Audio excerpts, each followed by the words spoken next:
So, hunting submarines.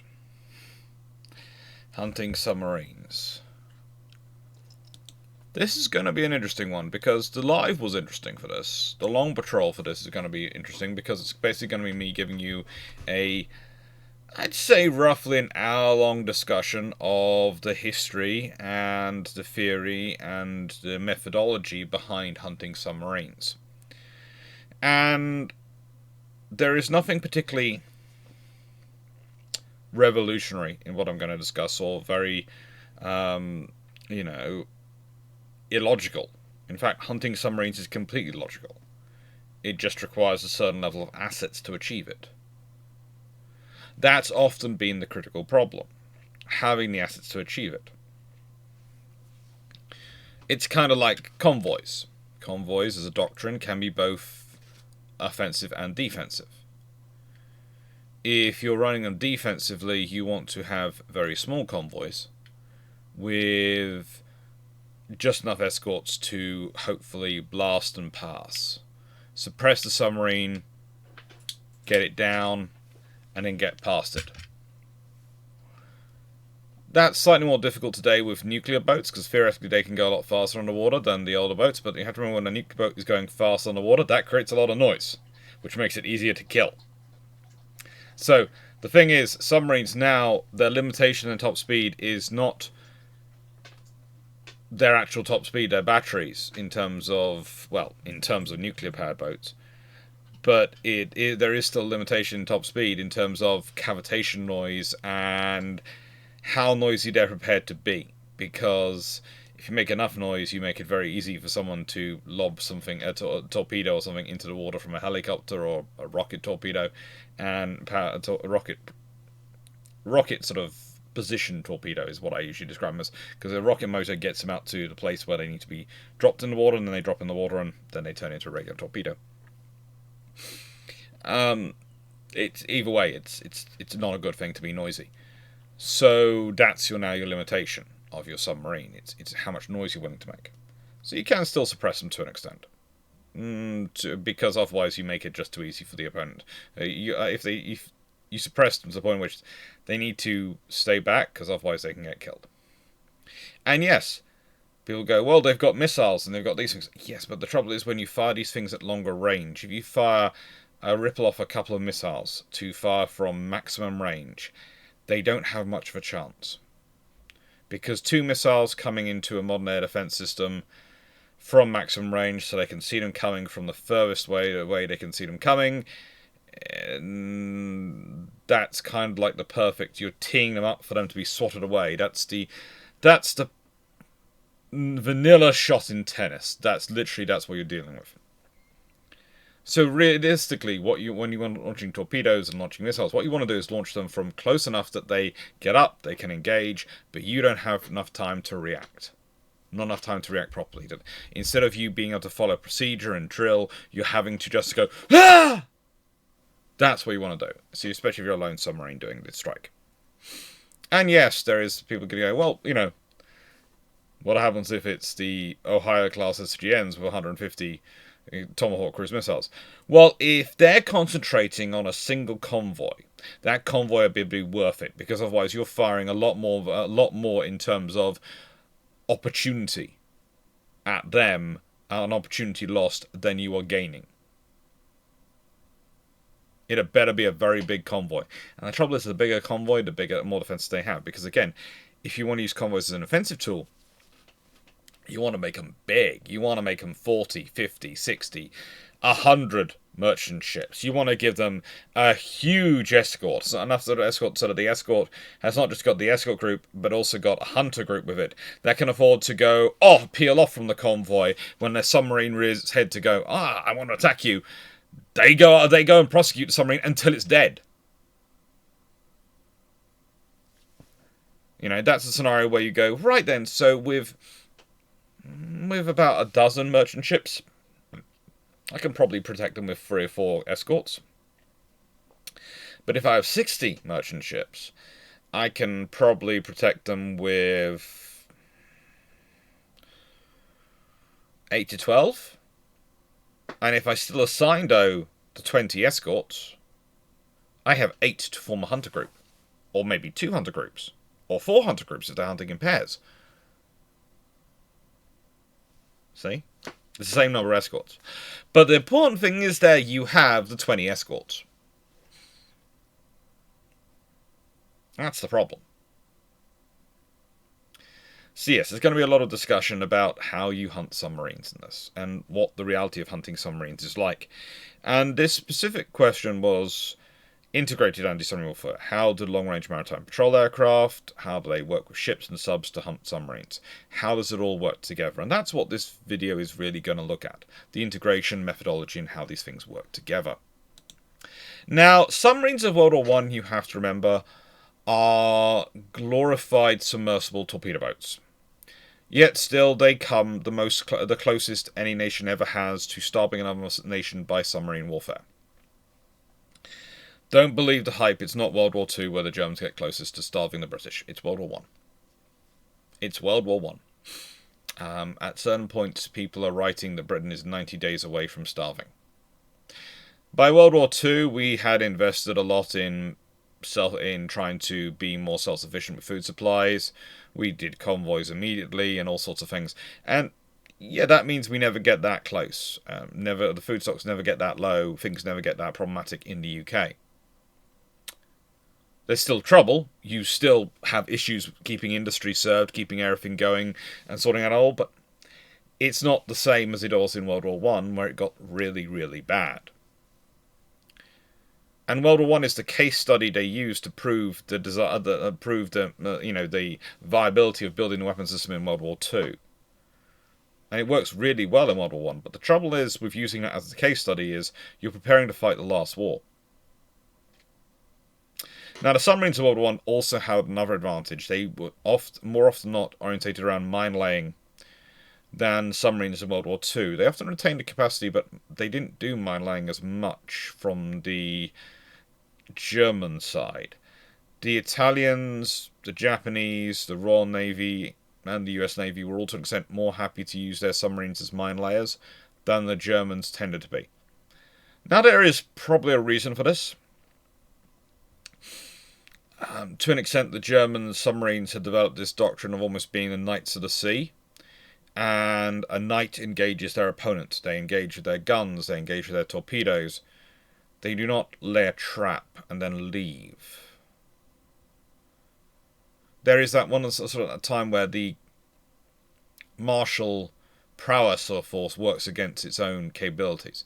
That doesn't mean they don't do mine laying. Please note, saying they don't do it as much and don't like it as much as they did in World War One is not the same as saying they don't do it at all. I want to clarify that one because I know there's going to be someone who's going to come and go, but they did mines here and they do mine laying. It's just, it's not in their instinctual repertoire like it was in World War One. In World War One, it was the first go-to, realistically, was the mine laying. In fact, the most successful killing subs of World War One were mine laying submarines. They were, without a doubt, the best the Germans had. And that explains also why the Flower-class sloops, the Flower-class corvettes, pretty much all the small escort programs built in World War One and built in World War Two, start out as orders for mine sweepers. Yeah.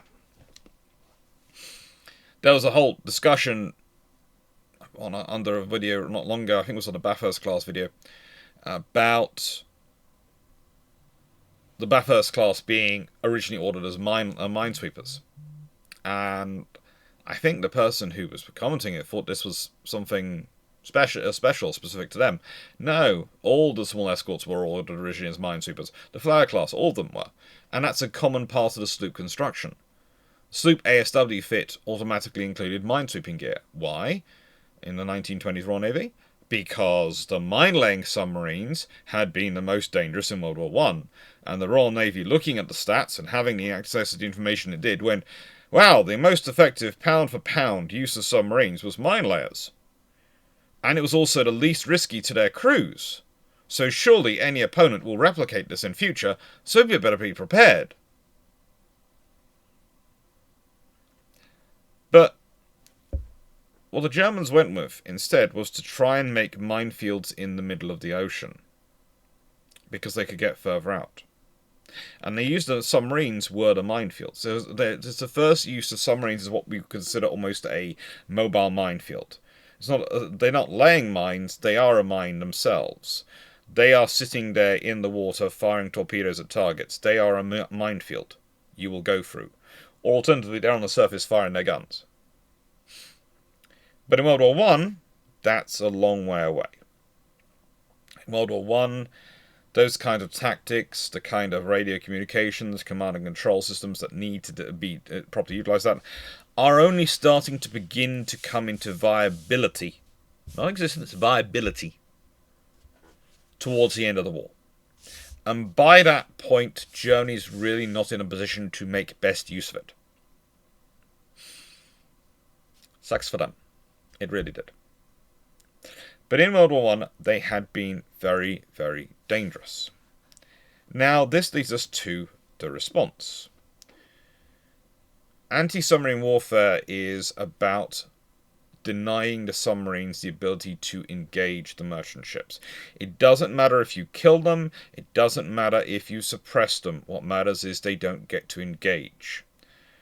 A lot of operations at sea are about capability cost and capability value. It's not about necessarily killing the ships, it's about preventing them doing their missions. So, for example, when we're talking about drones, etc., and then being engaged, often the price is looked at the drone versus the cost of the missile being used to engage it, which is the wrong metric. The metric you have to consider is how much damage could that drone do to a merchant vessel or something if it hit it. If that damage outweighs the cost of the missile fired to intercept the drone, then it is worthwhile, because you have saved the capability, saved the potentiality of that economics. So the economic cost is different in this sort of scenario. It's not a simple this to this. It's this versus this. And these two don't relate. They don't have direct contact at all. Unless, of course, your drone is fired at the ship which is firing a missile. Then that's the sort of reality you're dealing with. But it's again with merchant ships.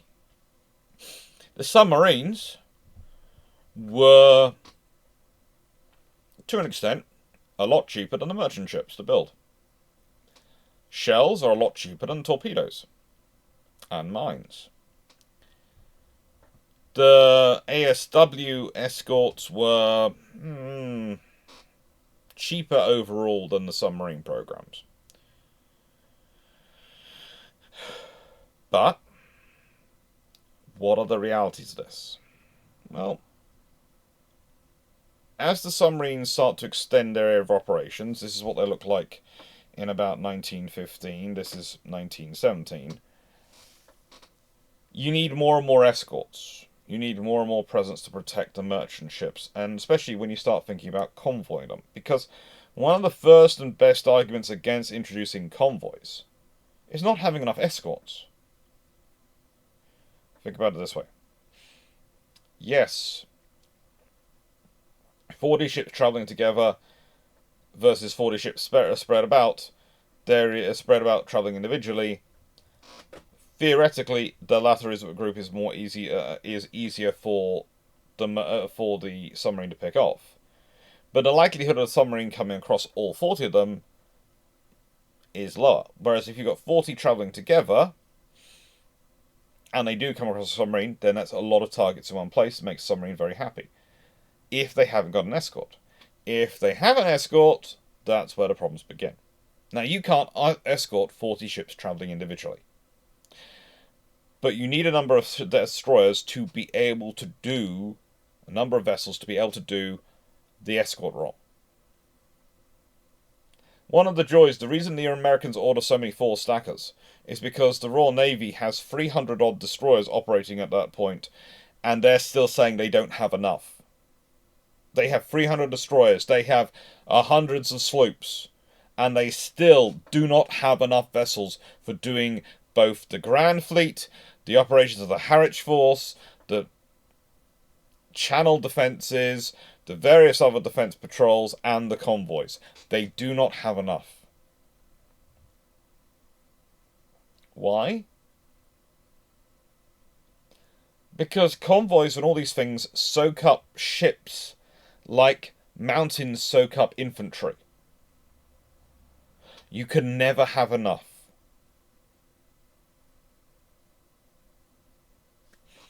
You can always go, well, we could be running more convoys if we had this, but then we can't do that. It's always a trade-off. That's the real problem of anti-submarine warfare. It's a constant dilemma. Because you have to choose where you're going to be strong based on where you need to, the operations you need to be. And by definition, if you're strong some places, you're going to be weak others. And if you're weak others, that means you're going to have losses. So there is no way to do it without there being losses.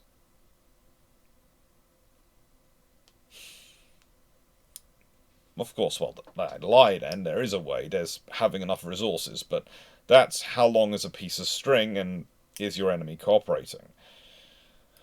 If we consider World War I and World War II, famously the submarines used to try and concentrate in areas where the Navy weren't. Why? Because that's a lot easier than concentrating where the Navy are. And the thing is, the Navy has to be strong in certain places. Why did the Americans get to operate from Queenstown and do all the patrols out from there and have 35 destroyers operating from there? Why do they want that?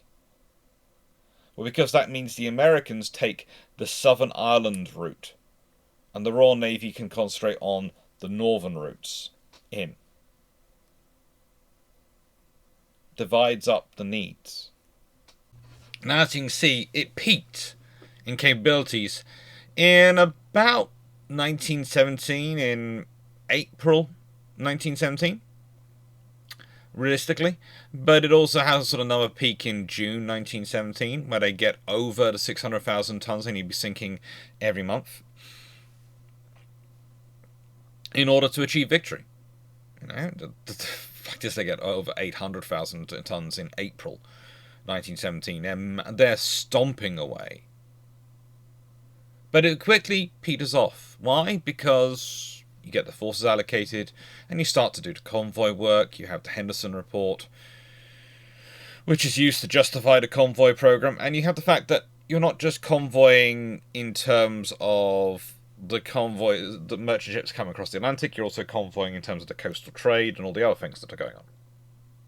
And this means that you can start to protect these vessels.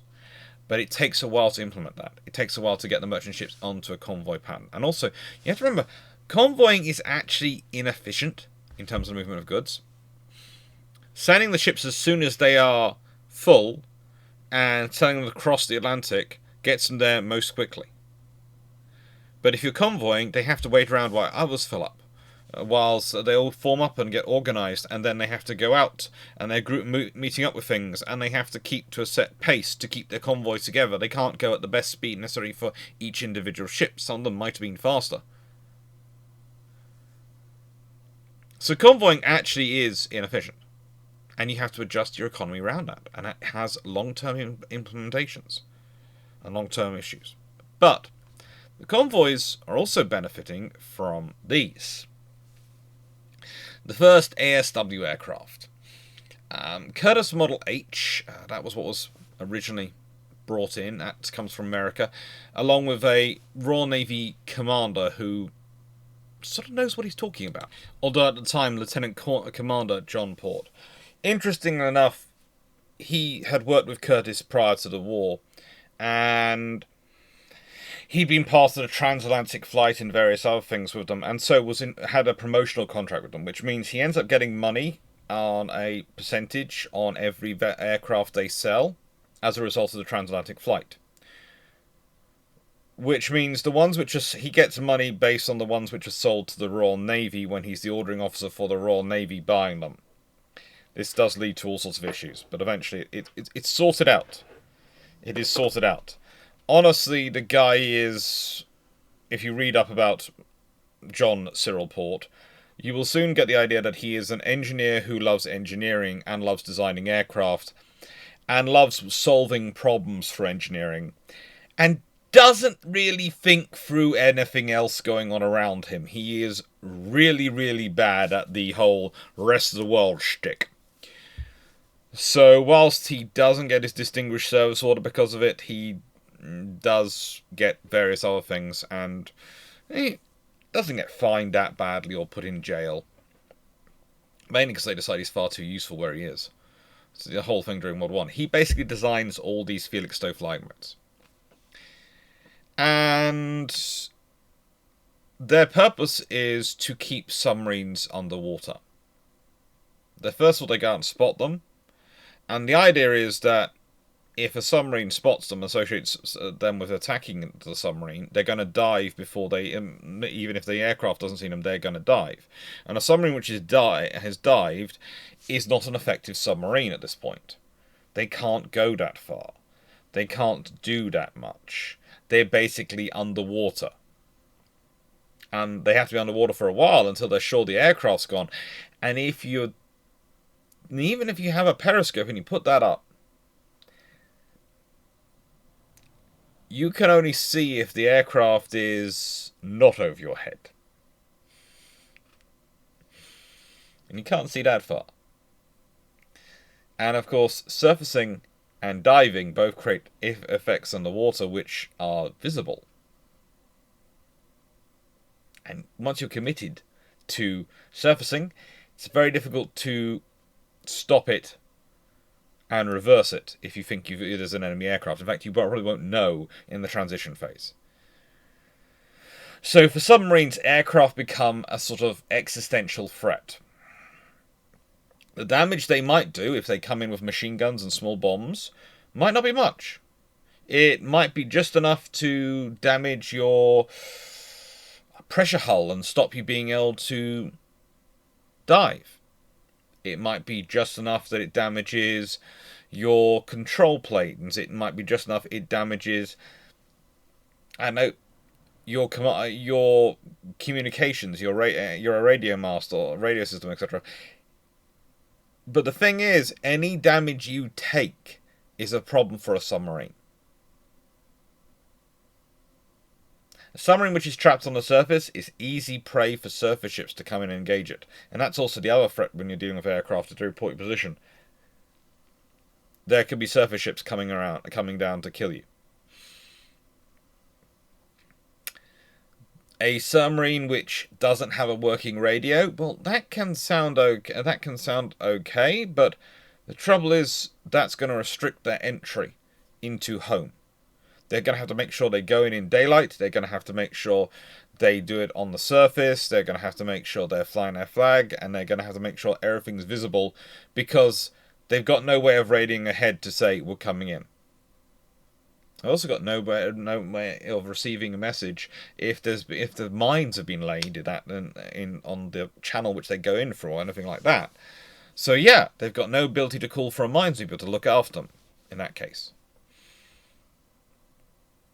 And if they get damaged in terms of their control planes, well, that could mean that they don't notice that damage until they do actually dive, and then they might not be able to get back up.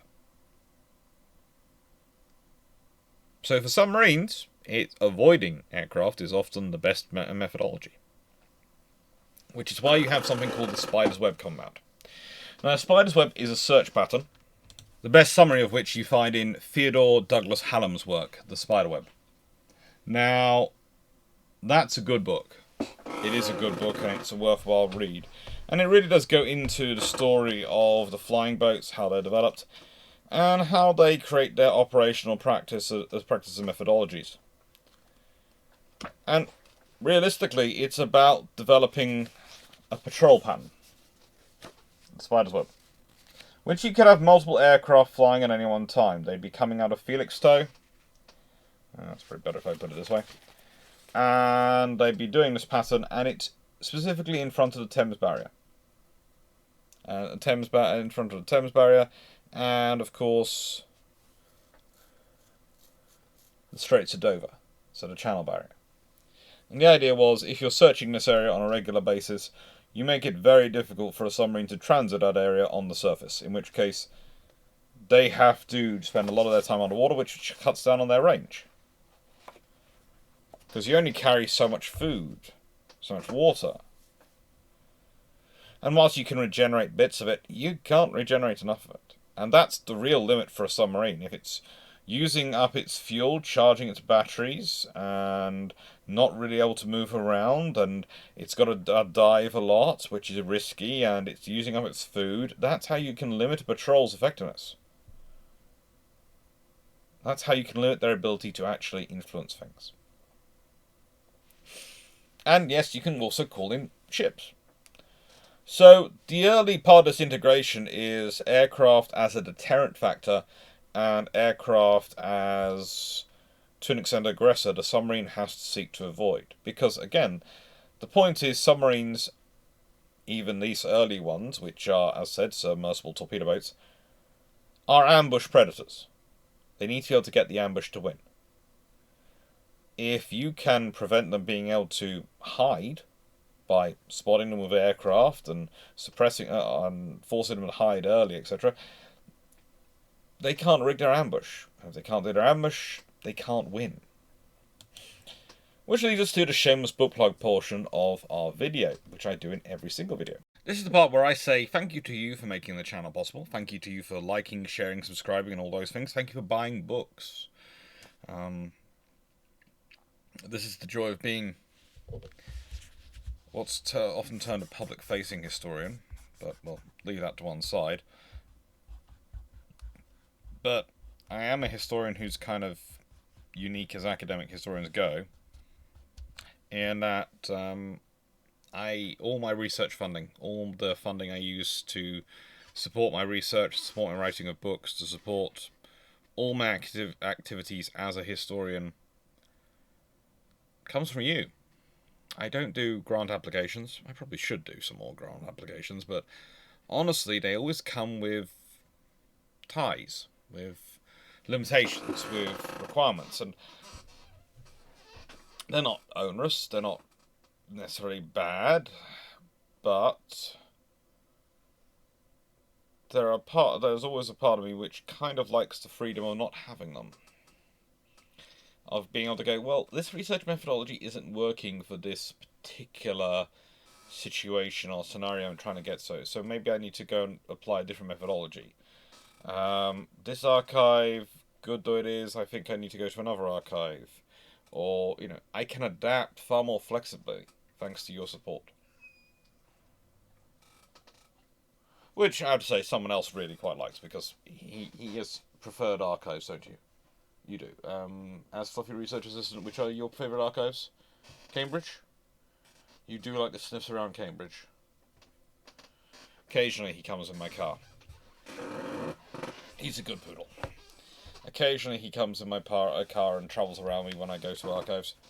Especially the archives which don't mind having a Fluff hiding behind a counter.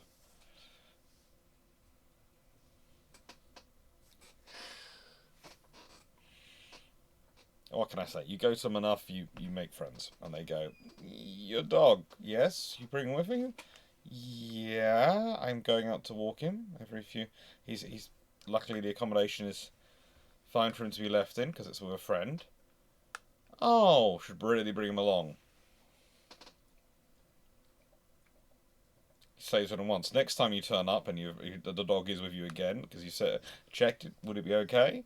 You find there's a dog bed, a water bowl, and biscuits that have been freshly homemade and home-baked, waiting for the dog. You've never even so much as had a biscuit provided for you, but for the dog, the Fluffy Research Assistant. We won't get into that too much. So, as you notice, there have been some things lost. Some videos haven't gone up on time due to issues. One due to apparently my singing sounding like something else, and one due to, well, issues with the internet as we had the network being installed. But now that's all sorted, hopefully I'll be able to get through all of these. And as you can see, basically what I've done is I've moved some 2 historian ones onwards. So the 2 historian ones have been moved on. That's what I've done. I put the recorded videos into place of 2 historian videos, because they're also having fun recording. I'm actually recording one of those on the 30th of December, which is the one which will be used on the 6th of January. and the one for Christmas Day has been recorded already. That's with Sal. Okay, that's going to be good. And yeah, the videos are all going to be done. It's the same rules always. The videos will always all get done. It's just sometimes they get done on different sort of timetable. So let's look at this whole modern system, shall we? What are we talking about with anti-submarine? So information. Why does this come into the hunt for submarines? Well, operating patterns, the acoustic signatures of the submarines, all these things. Well, if you can find them out in advance by other means, they can make your job for hunting submarines a lot easier. And so you've got multiple sources to use. You've got things like, well, the Bosphorus Naval News I use as an example because I've used this example for many years, but it actually doesn't really work now. The person who was posting the pictures of the ships when they went through the Bosphorus doesn't seem to be doing it on the same account anymore, and hasn't for a little while. But that used to be a really good source of going, what ships do the Russians have in the Black Sea? What ships do the Russians not have in the Mediterranean? Often you could learn by literally going and checking through the photos on there, because they'd have to transition through the straits. The same as this accounted to for the Turkish ships and other ships in the area. You have satellites, of course. You can use those to monitor information and gather information. There are, of course, communication systems where you can potentially hack or intercede to get the information from. There's your own submarines, which you could have waiting outside of ports, etc., when potentially hostile submarines leave those ports to try and get an acoustic signature of them, to try and record it. But that's also risky for your own subs, because if they get picked up by systems, that can give the acoustic signature of your submarines away. You have long-range maritime patrol aircraft. Grubbing sonar buoys and other systems, they can be used to gather information. And of course, all of that, as well as that, you have spies. You have the actual physical people going and doing what they humanly can. Now, information is always the core of anti-submarine warfare. It has been forever. In fact, anti-submarine warfare has always been, in many ways, an information race. When we consider World War II, the signals traffic analysis of the German communications was probably the most critical asset in avoiding submarines, in avoiding wolf packs, in trying to navigate around them. Working out where the information's going, where the information's coming from, how strong the information is, how many boats are involved, could all be done by signals traffic analysis.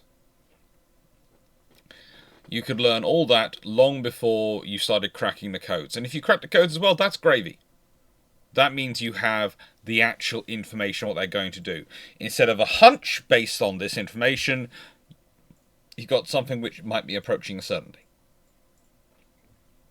It's still plausible the enemy could be spoofing you, but that's the differential. You have to take that into account.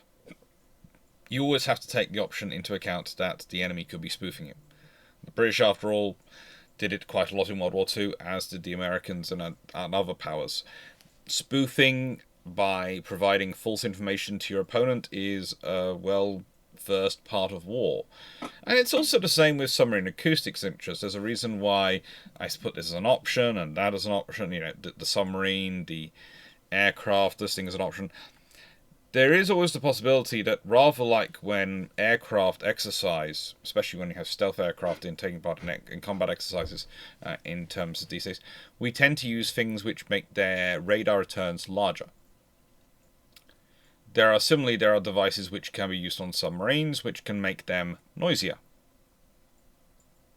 in order that they are exercising at a disadvantage, to teach their crews caution, but also to help mask their realistic acoustic signature. It's one of the facilities you have there to try and confuse the situation. But the thing is, if you can use the information, you can start building up a picture of what the enemy submarine force is doing, what the enemy submarine force is like, what the individual vessels are like. This can help you with profiling the submarines. And a profile of the submarines are key. You see, whilst you might have excellent sensors which can listen to the whole wide world, they are so amazing acoustic signatures, acoustic devices, they can literally hear a pin drop on the other side of the earth. Great. The thing is, there's going to be a lot of noise between that position and where you are. A lot of noise you're going to have to filter out. So if you have an acoustic signature already on file for something, an acoustic profile or something, or a profile something, even a theoretical signature based on the information you have available, that allows you to build what you think how do I put this, an inferred noise signature of a vessel might be. That will help you filter out the noise. Because the undersea is incredibly noisy. It is incredibly noisy. It really is. If you want a good example, go and sit underwater in a pool while one of your friends is singing at the other end of the pool. You'll be able to hear them. You might not be able to hear them distinctly, but you'll be able to hear them. Sometimes you really don't want to hear them.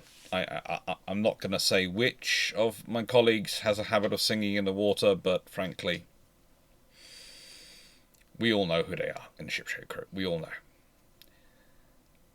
But realistically, if you have this inferred image, you are narrowing down options. If you have what you think is a very solid image, is an actual noise signature, well, that makes life even easier, because that means your computer systems, your humans, they are listening out not just for potential sounds, they're listening out for specific sounds. And the computer might well go, this is a match. And that's often when we start talking about submarines being detected from a long range away. That is thanks to that sort of system. We've got the information, we're able to build a profile, we're able therefore to spot them a long way away. Because, yeah, they stick out. It's like a specific vocalist who you know in the middle of a choir. My sister loves singing in various choirs. And the thing is, I've heard her singing enough over the years that even if she's in a choir of, I think the last one was about 250 odd people, I can usually pick her voice out. I don't have to know where she is in the choir or anything like that. I can pick out my sister's voice from that group. You could probably do the same. Because I know what I'm listening for.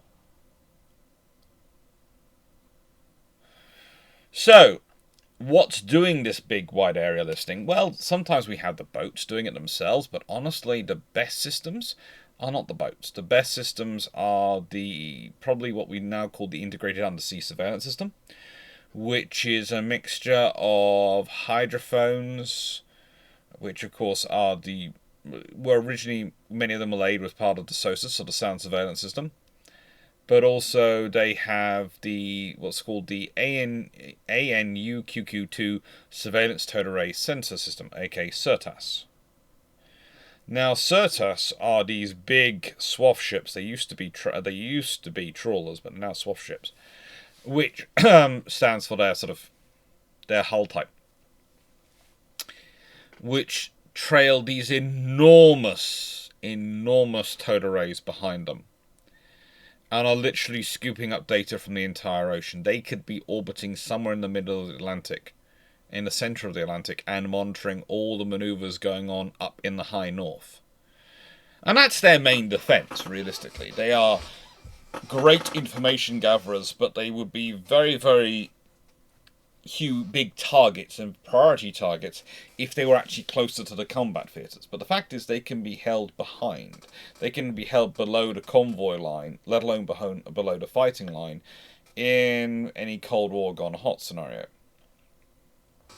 And you combine those two systems together, and all the various other data points you can get from aircraft dropping sonar buoys, from warships with their towed arrays, from submarines when they send in information, and you tie all that information together, you can have an incredibly impressive network. It's not foolproof. Please note, nothing we're talking about here is foolproof. It's like everything in war, there is a healthy dose of luck and human ingenuity involved. It's not science, it's art. As much as we might like to pretend it's easy to predict and easy to work through, it's not. It is as much art as it is science. Although there are sometimes some points of history where people do get very interesting about how they're applying it and what exactly they're reading. But we'll leave that to one side. That's coming up in a future future scuttlebutt. But no, the sound surveillance system, the integrated undersea surveillance system, these two things combined give you a very good picture of what's going on, especially when combined with satellites, and allow NATO and the US Navy especially to have a very accurate feel for what's going on in the Atlantic and the Pacific. Doesn't mean they know everything that's going on, but does mean they have a very good detail. They need more of these ships. They need a lot more of these CERTAS vessels if they want to know everything that's going on. You need to have a decent squadron. You need to be able to deploy squadrons in Indian Ocean, South Atlantic, for both North and South Pacific, and a few other oceans in the world to get a global impression of it. But they deploy. They are watching key theatres, and they are useful for it. They really are. And so this is where the maritime patrol aircraft really kick in. So, what are these used for? Well, these days, when we're talking about maritime patrol aircraft, they can be doing one of two functions. They can be carrying out patrols, listening to things, basically, maybe detecting things, if they've got, especially got magnetic anomaly detectors on tail, etc. They could be trying to do a sort of wide area approach and adding to that information picture. Or alternatively, they can be running down those inferred contacts. Because, let's put it this way, if you are scanning the entire ocean and you are listening to CERTAS and these systems, you will end up with a list of potential contacts that sort of fit to a lesser or greater degree what you infer as your contact might be like. And you then have to go and check those out to work out if they really are contacts or if they're something else. And the thing is, you're going to do that in order of priority based on the risk analysis you run on them. So basically, how close they are to maybe your convoy routes, how close they are to certain key strategic assets, how close they are to where your planned operation areas are. All these things. Alternatively, you might also add in some which are the inverse of that. They are far away from any of those things, but you are going to prosecute them like you would the ones closer to try and obscure, for the enemy's perspective, where is important to you. And you send out your maritime patrol aircraft to go and investigate those positions, to drop sonar buoys, to do maybe a magnetic anomaly detection pass, etc. too. And if they detect something, well, then it's up to them to decide whether they're going to prosecute it, i.e. drop their own torpedoes, maybe call in other aircraft, especially if it's a convoy nearby. Maybe helicopters come out with their dipping sonar and do some pings with that. Or maybe they just mark it and leave it. Or maybe they decide it's nothing. Maybe the information comes in and they go, we don't think this is actually a reliable contact. But that's where these aircraft are really starting to find their position. The Kawasaki P1 is a good example. It's the Japanese equivalent of to an extent, the Japanese own-built long-range maritime patrol aircraft. It sort of time-wise fits between the P3 Orion and the new P8 Poseidon. But, yeah, they are good aircraft. They are very useful, and apparently the Italians are looking at buying them because whilst they don't have necessarily the size of the big P8s, they are, to an extent, the P8s are very well made for the Atlantic work and long-range over the Pacific work. And these are, I would say, more if you want to patrol things like the Mediterranean, etc., might well be advantageous because of some differences in their operation characteristics. But, yeah. They're good aircraft. Now, the sonar buoys and airdrop torpedoes, these are the important things. The airdrop torpedoes are the teeth. They're the reason why submarines need to give those aircraft a very, very healthy respect, because if they do get dropped, then that's a problem for a submarine. Worst things worse, the submarine gets destroyed, but even under the best scenario, if there's torpedoes being dropped in the water, that means their position is not only known, they are fairly certain of the position, because they don't carry a lot of those torpedoes, so they're not going to use them unless they're fairly sure there's a target down there, which means for a submarine, they now have a situation where, do they get out of the area? Do they try and hide? Do they try and run? What do they do? It's a dilemma. The sonar buoys themselves, well, they have various systems put in them. Don't know what sort of depth of water they're trying to listen to, whether they're trying to pierce the layer. The layer, by the way, is there's thermal incline layers in the water between different waters of different temperature, usually from different currents. And this can make sound waves diffract in very interesting ways between the layers, which can give submarines a measure of extra protection against things searching from above them. Now again, if you've got sonar buoys which can pierce the layer, which maybe they leave a communications buoy path above and they drop their sensor down below the layer or below a certain point depth in the water, then that causes you a problem if they do pierce the layer. Now, sometimes there are multiple layers in the water, but one of the real problems with submarines is you're never quite sure perfectly how and where those layers are. And it does feature in again into satellites when we're talking about the weather satellites and their role in this. I know we do a lot of discussions about the modelling used by weather satellites and other systems to model the world's oceans, and therefore provide us a very accurate image of what's going on or what should be going on, and therefore we can go, well, hang on, this water's not behaving as we expect it to under this model, so therefore we should go investigate that because that's probably where a submarine is. And that there does have some future capabilities, but that is never going to provide you with probably 100% response. Because is it a whale? Is it a shoal of fish? Is it a wreck? Is it something else making noise? Is someone using, I don't know, UUVs, extra large underwater, uncrewed underwater vehicles to simulate a submarine being there to attract your attentions over there while the submarines are off doing something else somewhere else?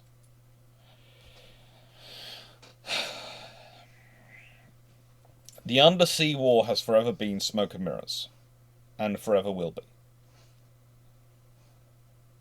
But in this scenario, when you've got the sonar buoys coming in, when you've got maybe an airdrop torpedo coming in, that's probably the worst case scenario for a submarine. Because again, you can point to some submarines and go, well, they have surface-to-air missiles. Well, some of them had surface-to-air missiles that can only be fired when they were on the surface, and mainly it was on protect them when they were trying to launch missiles, etc., because they had big, heavy missile systems which took a while on the surface to launch.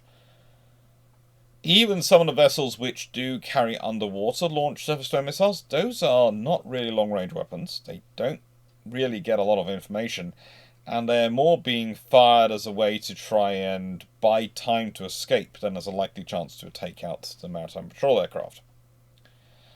And let's be honest, what do? What do they automatically do if you fire them? They confirm your position. So they take you from a supposition to a confirmation. Which is bad, because confirmed submarines, they tend to get a lot of attention. They do. So, what happens next? I've already talked about this a bit. But theoretically, if a maritime patrol aircraft has launched these things, if a convoy or a battle group is close enough, helicopters, the towed array frigates are going to be joining in the hunt. If they don't think they've killed it, they're going to be sending some other stuff, and potentially it's going to be an SSN sent. That's something slightly more high risk to do, because there's always the possibility that you confuse your SSN for the enemy SSN, or your submarine for the enemy submarine. And there's also the fact that the noise of transit of your boat getting into the area could put it at a disadvantage in any boat-on-boat action, because the other one hasn't revealed its position. So, but yeah, this is always an option.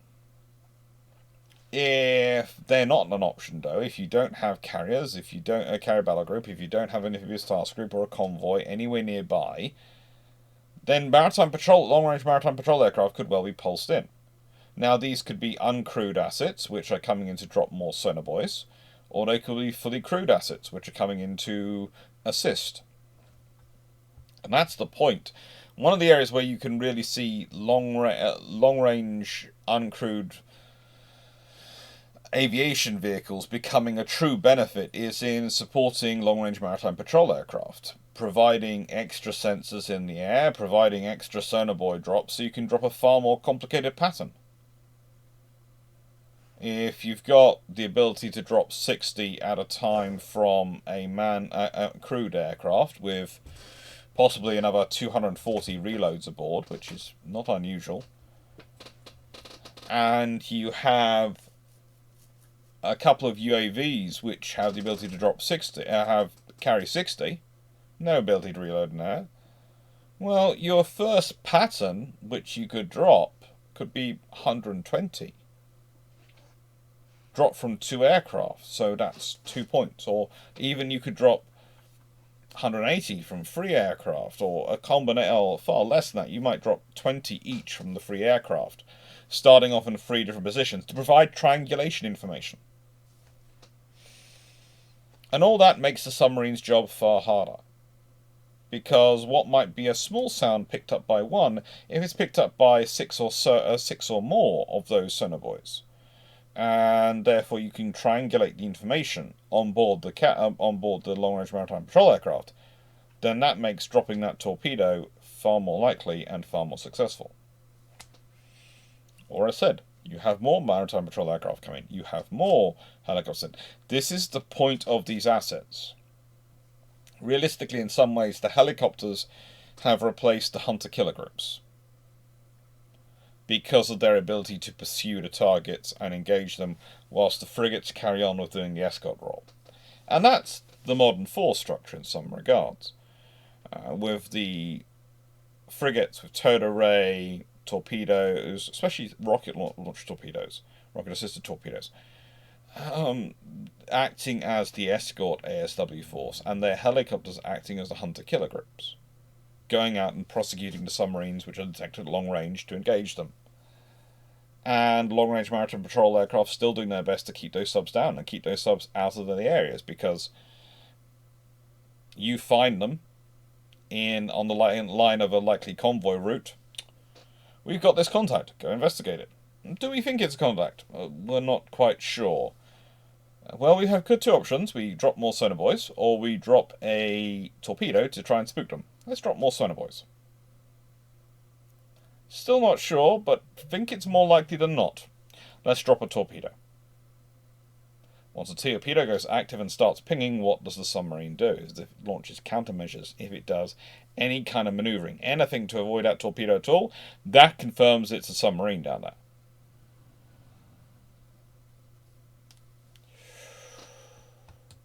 Well, it just gets more complicated. Now, the other problem with getting SSNs involved in the hunt, and the other problem with coordinating in the scenarios, is the fact that communicating with submarines is massively difficult. Literally, we're looking at using the Earth as its own transmitting system, and we're talking about very, very low frequency radio communication. It's one way, because, believe it or not, the submarine really doesn't have the space to have a big enough aerial to be able to transmit. And the very low frequency can achieve tens of meters underwater. And officially it's Australia, France, Germany, India, Norway, Pakistan, Russia, and the UK and the United States which have that capability. And ELF, which is even more interesting, it can achieve hundreds of meters underwater, but not that many hundreds of meters underwater, and that's officially China, India, Russia, and the United States. Now, I would say the India system is a converted VLF system, and if we consider the other nations involved, all of them have the capability, if they wanted to, without much effort to do that similar conversion. So, I'm not sure how much I trust official stats on this one. But we'll leave that to you. The realistic point, though, is this is one-way communication, very few characters, very few words.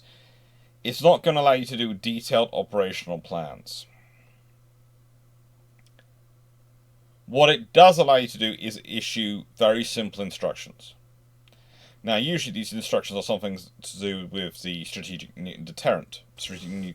That is a big factor of having these communication systems.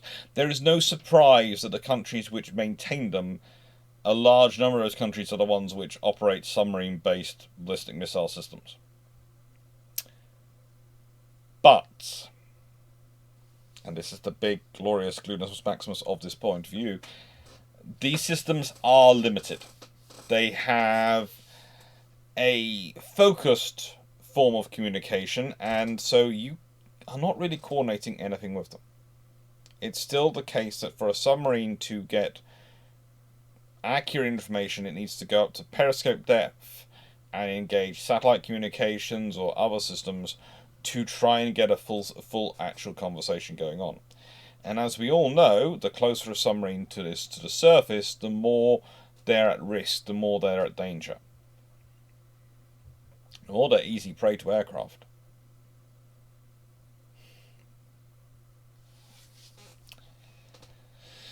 It's a difficult time for them. But still, you have those communication systems, you have all these arrays, you have everything going on. And here you have another example of open source intelligence. And this is literally copied and pasted the picture and the thing from Wikipedia. These are the coordination sites. These are the command posts. Certainly, looking at this huge lump of concrete in this picture of Northwood, we're all going to presume that's an above-ground command center, aren't we? The sheer volume of concrete there. Now, the thing is, this all is coordinating all this information gathering, putting all together, does require a lot more stations than you can build on a ship. A lot more than you can put in space on a ship. So you're going to have to use land facilities. But the trouble is, as well, those land facilities are, to an extent, targets of strategic importance. They are targets of great value. They are command and control nodes. If we consider, for the US, you have Allied Command Transformation, which is set over here. You have Allied Command Operations, Supreme Allied Command Europe, and you have, the naval headquarters, etc. All these things, all around the world, all able to be located and all therefore at risk. So you need to protect those positions. Their job, though, in coordinating anti-submarine warfare from a submarine's perspective is the highest level.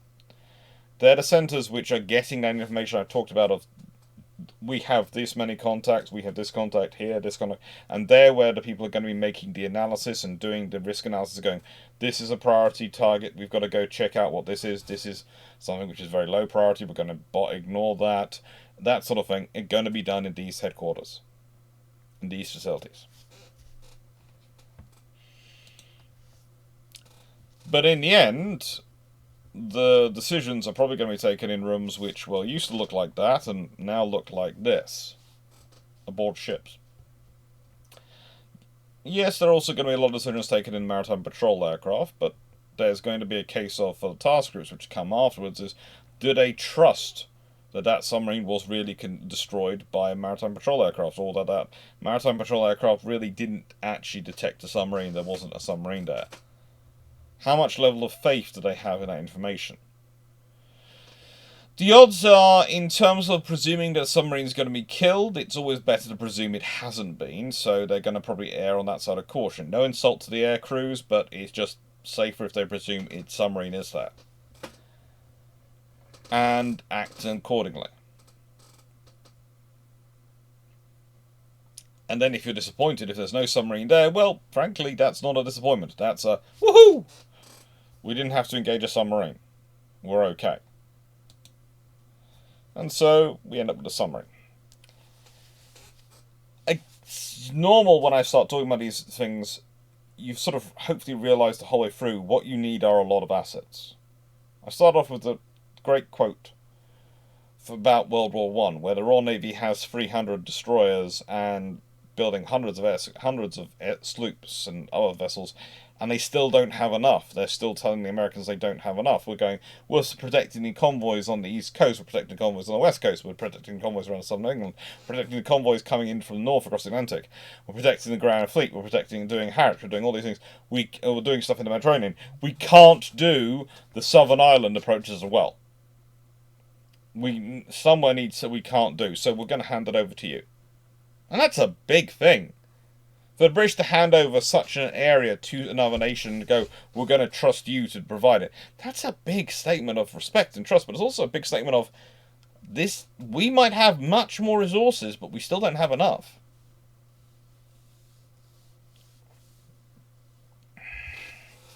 This is why you start talking about things like the uncrewed XLUV, the uncrewed sea vessels, all these things. Because in the future, we're probably going to need assets like that to help with this mission. To provide sufficient mass, sufficient quantity of investigators to run down all the potential targets. Because whilst the enemy might have 40 submarines, you might well have 400, if not 500 or 800 contacts, which could be submarines. And running down those is going to take a long time, and the longer it takes you to run them down, the more likely it is the enemy gets to launch an attack on you, and they could cause a lot of problems and a lot of cost.